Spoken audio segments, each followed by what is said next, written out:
O Marcos logo tá voltando aqui pro Portal Talks, tá bom? Boa noite, Adrian e Débora. Débora, seu livro fala de mães, né? E o que você quer deixar de legado para suas palavras neste livro? Lembrando que o Marcos Ferraz é meu amigo, sempre tá aí. Siga lá a Estação Talks, tá bom? Então, vamos lá. O que eu falo, o que eu espero que esse livro, ele sirva de rede de apoio. Por quê? Que a mãe, ao se deparar com as minhas histórias, porque esses livros são os meus relatos, só que, apesar de ser as minhas histórias, tem um pouco de cada mãe. Porque as dores existem no maternar. E a gente precisa poder falar disso sem ser julgada. Então, eu espero que essas palavras, esse espaço que tem para as mães poderem falar sobre as suas maternidades, fiquem para sempre, que seja um momento dessa mãe ser sincera com ela mesma, né? Tipo, tá doendo. E tudo bem tá doendo. Eu não preciso ter culpa por falar que nem tudo são flores na maternidade, né? E é muito bom os homens lerem, viu? Isso. Homens. Isso, né? As mães, elas se ajudam, os homens vão começar a entender. Eu brinco, né, que no outro programa do nosso querido amigo Ditinho, vai um abraço pra ele, ele brincou assim, e o Thiago te ajuda? Né? Falei, o Thiago é um parceirão. Mas a gente precisa até mudar essa expressão que pai ajuda a mãe. Pai não ajuda a mãe, pai é pai. Ou melhor, deveria ser, né? E o que acontece? Não existe um padrão, ou melhor, um exemplo das gerações anteriores de pais, não tá falando do meu pai, do seu pai, a gente tá falando enquanto de referência, né? Isso. Enquanto sociedade. Desses homens ajudando na maternidade. E hoje, muitas mulheres sofrem porque esses homens não tiveram esse padrão de pais que contribuem com a sua paternidade. Né? Correto. Porque antigamente as mulheres, mais uma vez, eram cercadas de outras mulheres. Então o pai não fazia falta, entre aspas, obviamente, né?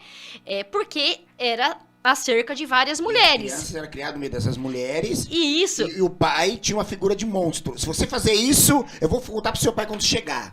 Não é? Aí ele pegava e ficava recuando do seu pai. E tinha aquilo, né? Que o pai, nos moldes anteriores, né? Era em busca do sustento. E a mãe ficava apenas, com várias aspas, com o cuidado da casa e cuidado dos filhos. Só que a mulher de hoje mudou. Ela foi pro mercado de trabalho. Graças a Deus. E o que tá acontecendo é a tripla jornada, porque ela continua trabalhando fora, tendo que cuidar da casa e tendo que cuidar dos filhos. Vem cá, saiu uma pesquisa recentemente que a população não cresceu como devia.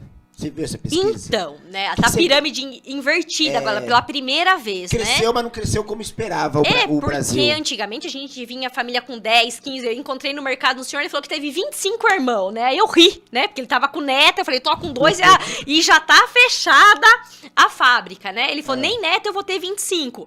Por quê? Porque a função social dessa mulher mudou. Essa mulher virou força de trabalho e não mais os filhos pequenos para ir para a lavoura, como a gente tem em décadas. Os filhos para trabalhar na lavoura, era força de mão, era mão de obra. Antigamente, no tempo da escravidão, os escravizados eram obrigados a fazer os filhos para poder era mão de obra. Isso. Passou com o tempo, a família começou a fazer os filhos para poder trabalhar. Então foi mudando. Se quiser tomar conta da fazenda, tem que trabalhar. E ainda bem que muda essa questão da infância, né? Mas a gente tá anos-luz daquilo que a gente gostaria de ter como infância. Mas essa mulher... Então, como é que a mulher vai ter 10 filhos trabalhando? Como é? Nessa modelo de sociedade não cabe mais. E aí muitas mulheres falam assim, você quer ter o segundo? Pelo amor de Deus. Terceiro já. Terceiro? Imagina, não, falando do segundo, tem umas que já pararam. Ah, tá, você tá falando no geral. No geral, o segundo, quem teve o primeiro, o segundo, mas imagina. É difícil, muitas meninas, como eu como professor, muitas meninas falam, não quero ser. E outra coisa, por quê? A gente vem do modelo de sociedade novo da maternidade compulsória. As meninas brincam do quê? De mamãe e filhinho. Eu falo aqui, eu fui essa menina. Eu sonhava em ser mãe. Um dos meus sonhos era ser mãe. E hoje eu sou muito realizada por isso. Um abraço pro Pedro e... Maria. Maria, um abraço. E só que eu nunca ouvi na minha infância que eu tinha a opção de não ser mãe. Ser mãe pra mim era sine qua non. nasceu mulher, vira mãe. A gente não falava sobre isso. Então eu trago um conto falando sobre isso. A maternidade não deve ser compulsória.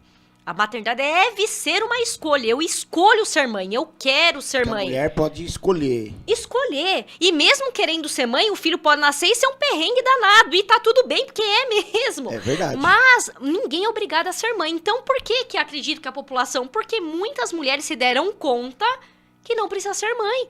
Que pode ser. Que pode. Só que assim, ô Débora, tem uma pergunta do Marcos Ferraz, eu já faço, viu, Marcos? Tem aquela questão, quem vai cuidar de você na sua velhice? Nossa, mas isso é a pior coisa que a gente pode jogar para os nossos filhos.